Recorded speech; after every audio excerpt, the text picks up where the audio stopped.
Preciso chamar um intervalo comercial para quem nos assiste aí na Fast TV. Intervalinho, rapidão a gente já volta. Continuamos aqui no YouTube porque a ex-primeira-dama Michele Bolsonaro demonstrou uma certa preocupação com a carta divulgada aí por Jair Bolsonaro, divulgada pelo Flávio Bolsonaro.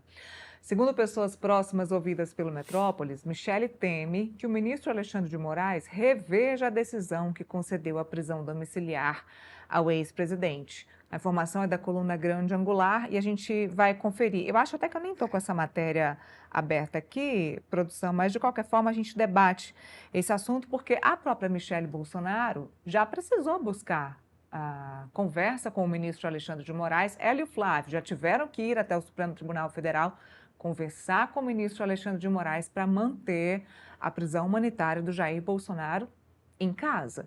Não é à toa que a Michele Bolsonaro, neste momento, está preocupada, mais uma vez, a gente discutiu isso aqui. Cabeça de juiz, a gente nunca sabe o que pode sair, ainda mais quando o juiz é Alexandre de Moraes. E a matéria diz exatamente isso, que a Michele teme que o Bolsonaro volte à cadeia após Flávio divulgar a carta.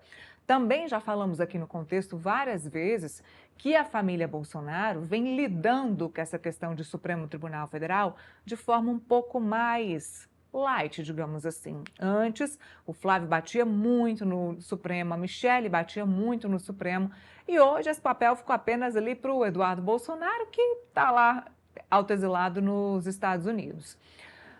O ministro Alexandre de Moraes acabou cerceando um pouco o direito à fala da família Bolsonaro, contrária ao Supremo Tribunal Federal, porque a domiciliar do Bolsonaro está nas mãos do Jair Bolsonaro. Agora, Piperno, essa preocupação, ela é legítima, já discutimos isso aqui, mas ela é legítima e o ministro Alexandre de Moraes está deixando a família Bolsonaro de mãos atadas, sem poder criticar o Supremo Tribunal Federal? Eu acho que tem duas camadas nisso. Eu acho que é uma preocupação legítima, sim, e há um cálculo político quando Dona Michele Bolsonaro deixa vazar esse tipo de preocupação. A preocupação, a parte legítima é isso que a gente discutiu agora há pouco. Esses limites são muito tênues, né? E aí, o presidente, enfim, o ex-presidente Bolsonaro cometeu ou não uma violação das regras aí da sua prisão domiciliar? Eu creio que não, mas reconheço que esse é uma questão bastante discutível e há correntes aí que divergem em relação a isso. Então, é claro que no momento em que ela demonstra esse tipo de preocupação, ela também se incomoda com uma situação que parecia acomodada, ou seja, o presidente Bolsonaro em domiciliar, e agora, pelo menos, começa a pairar algum tipo de dúvida. Então, essa dúvida atormenta. Então, essa é uma camada. Agora vem o cálculo político. Sim. De alguém que vai demonstrando a cada dia que tem muito traquejo pela coisa, né? Ela percebeu também uma janela de oportunidades para fustigar mais o outro lado. É como se ela estivesse dizendo, está vendo só? Estava tudo acomodado, tudo certinho, Jair aqui em casa, aí o filhinho vai, né, divulga essa tal carta, né, de uma forma supostamente inocente, só que olha o problemão que a irresponsabilidade dele pode trazer para o pai dele. É isso que ela está apresentando também para o mercado político, porque Dona Michele aprendeu que ela se tornou, né, uma peça importante nesse tabuleiro e cada passo que ela dá tem a sua coreografia. Nada mais é inocente sem consequências. Ela foi atacada, ela se sentiu, como ela disse na carta, no vídeo, humilhada. Ela é obrigada a conviver com manifestações absolutamente retrógradas e machistas, como essa do Paulo Figueiredo. Então, ela também reage. E ela reage de uma forma muito calculada. Então, quando ela expressa preocupação com agora o regime da prisão de Jair Bolsonaro, ela, por tabela, está dizendo, está vendo? Agora a minha preocupação é por culpa deles.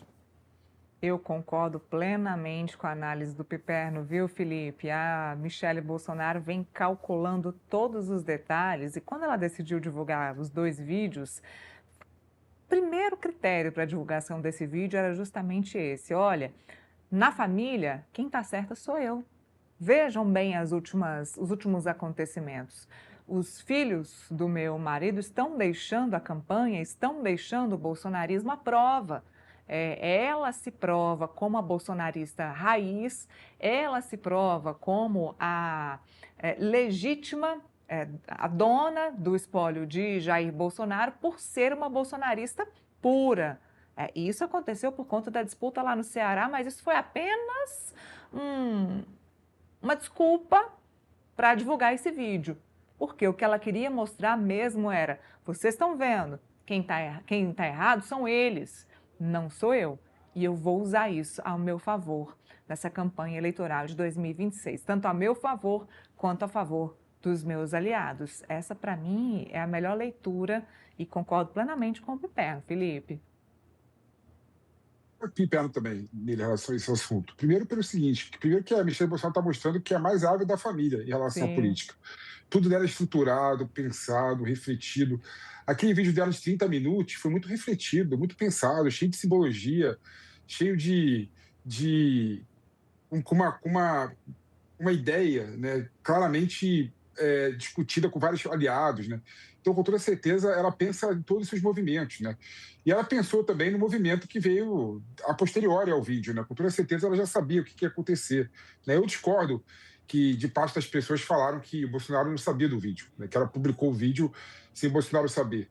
Eu até acho que, talvez, ela tenha até mostrado as páginas, né, escritas por Bolsonaro, meia hora de falado, que é umas 50 páginas, 60 páginas, e Bolsonaro nem leu. Falei, deixa eu já dar, tá bom, vou ler depois. Nem leu, deixou ali do lado, e não leu, e não sabia do conteúdo, né? Mas falar que ele não sabia, né, que ela ia fazer esse vídeo, tendo em vista que os dois estão na mesma casa, morando juntos, eu duvido que ele não sabia que ela ia gravar o vídeo. Ele pode não saber porque não leu o conteúdo, apesar de ter sido mostrado o conteúdo para ele, né? E quando teve a repercussão, de certa forma até um pouco negativa para ela, né, ela usou 2 argumentos que eu achei muito interessantes, né, e tudo pensado. O primeiro argumento foi o seguinte: olha, estou cansada, né, dizendo o seguinte: poxa, estou cansada dessa política tradicional, estou cansado do establishment, estou cansado desses poderes aí constituídos que eu tenho que brigar e enfrentar, né? Então isso foi o argumento dela: vou largar tudo, largar o pé de mulher, para cuidar da minha família, do meu marido e da minha filha. Ou seja, deixou claro, né, que ela quer e coloca a família acima da política, né, o que para uma pessoa de direita conservadora diz muita coisa. E agora, Neila e Piperno, quando o Flávio Bolsonaro apresentou, né, leu essa carta do Jair Bolsonaro, ela já mostra preocupação, né, como se fosse a racional da família. Ou seja, Sim. o Flávio Bolsonaro é um menino impulsivo, é um cara impulsivo, é um cara que atua só a bel do seu prazer, não pensando no pai, não pensando no projeto da direita como um todo, né? E acaba prejudicando os outros. Eu estou preocupada, eu sou racional da família.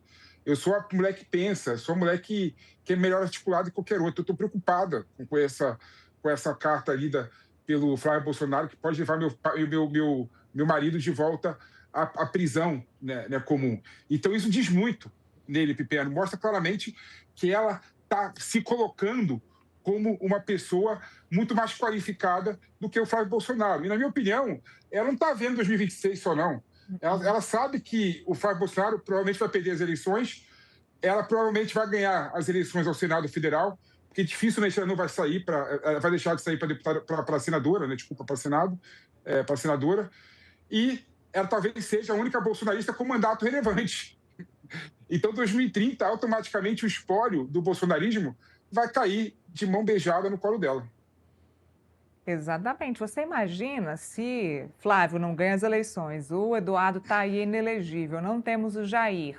não sabemos a situação do Carlos e do Jair Renan, a gente vai ter só Michele Bolsonaro enquanto família Bolsonaro com cargo relevante no poder. E foi o que Valdemar Costa Neto disse a ela, né? Olha, você é muito jovem e vai ser importante pro partido e para você termos você dentro do Senado. Para falar de apoio também aí a Flávio Bolsonaro,